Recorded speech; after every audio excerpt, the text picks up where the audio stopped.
Ini wakati tunapanga watu wa kufa, nilijikuta na mtaja mchungaji mmoja awe miongoni mwa watu watakao kufa. Kwa hiyo baada ya kumtaja yule mchungaji, yani kuzimu ukitaja, mfano kuna mtu kama Moses Kulola. Yule Moses Kulola tumemtaja mara 4. Yani kusema tu Moses Kulola Kiringeni, mkiwa wachawi 80 mnapona 20, 60 wote mnakufa. Kuna mtu mwingine tulikuwa hatumtaki, Gwajima. Huyu Josephat Gwajima, askofu wa Ufufuo na Uzima. Huyu alikuwa ni adui yetu mbaya. Na hata mimi amewahi kuniponza, akaninyang'anya misukule 8 pale Morogoro, ambao nilikuwa nimewanunua kwa gharama kubwa sana. Na yule Gwajima mpaka mimi naokoka tulikuwa tumemshindwa. Tulikuwa tumemkosa kabisa. Tumetumia mbinu 11 mpaka za kumuwinda na sumu. Tumemuwinda na risasi. Tumemuwinda na tindikali. Tumemuwinda na ukombola unyagu. Tumemtumia nyoka mara 27. Tumemtumia wanawake 15. Lakini Gwajima tukamkosa. Tukaanza kumkamata kwenye udhaifu wake wa kiimani, kwamba aropoke blocken za kisiasa kwenye kanisa ili tufanyaje, tunase miguu yake. Lakini alipokuwa akipambana na kina Kikwete, sisi tulichokifanya tulimchora kwenye rada ili tumpige.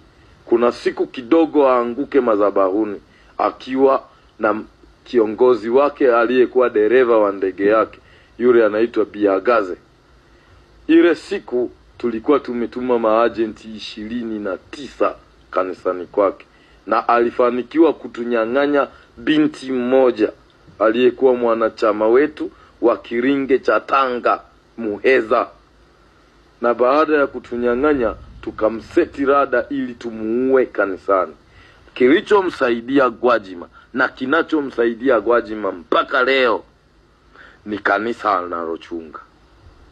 Yani yale maombi yanayoomba Gwajima, mimi sisiti kusema ukweli kwa sababu ni kazi nilizokuwa nikifanya.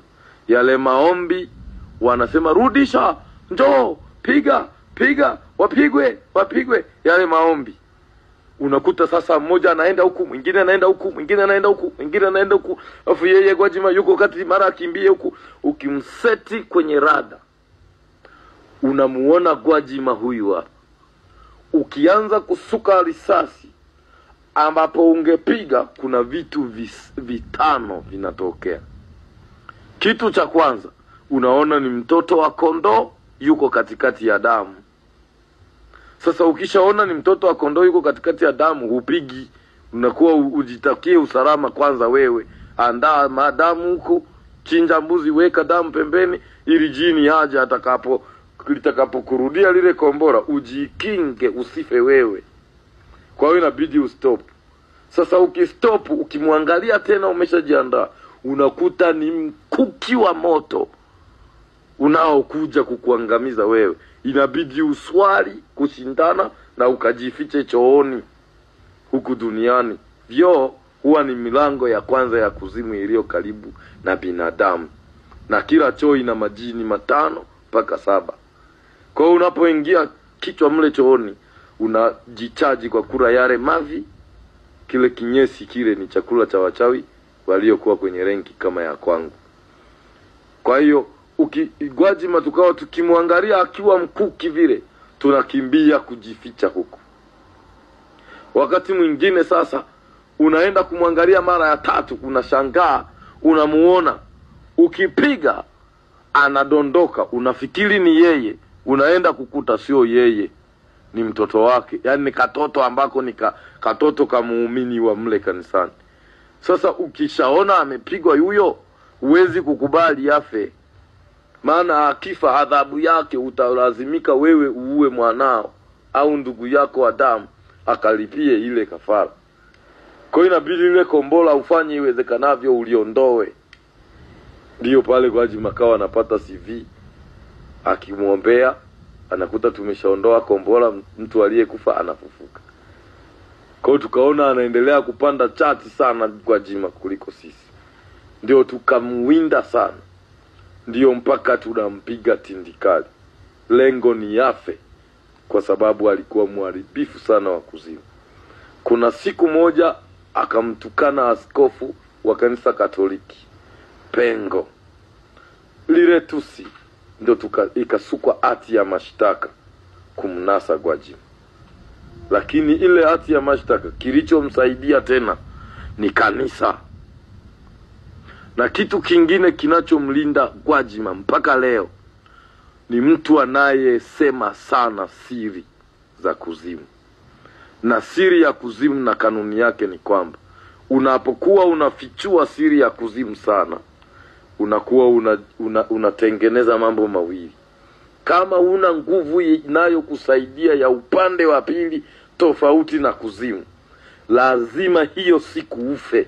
Yani kama hivi ninavyoongea hivi na wewe, ningekuwa sina Yesu, sijaokoka yani, saa hizi unaondoka tu na mimi nimekufa. Lakini hapa siogopi, kwa sababu tayari Yesu alishanifunika. Siogopi chochote. Nina miaka mingi kwenye wokovu kidogo, ndio maana nilishahubiri sehemu nyingi, na hata sasa na sifa ya kusema Bwana ndiye anisaidiaye. Kwa hiyo Gwajima tulimshindwa kwa sababu alikuwa anatufichua sana, analiambia kanisa na dunia yote siri zetu. Kwa kila mianya tunayotaka kwenda kutumia kumnasa, tunakuta amekamatwa mchawi mmoja wetu, anatufichua kule, tunafeli. Mpaka mimi naokoka, Gwajima tulikuwa tumemshindwa. Tulichofaulu tu ni kitu kimoja, kumchafua sifa kwa kumbambikiza tuhuma mbalimbali. Na ile ilikuwa ni ili tumzofishe nguvu, aache kuendelea kuipiga kuzimu. Hicho ndicho tulichofanikiwa, kumchafua tu.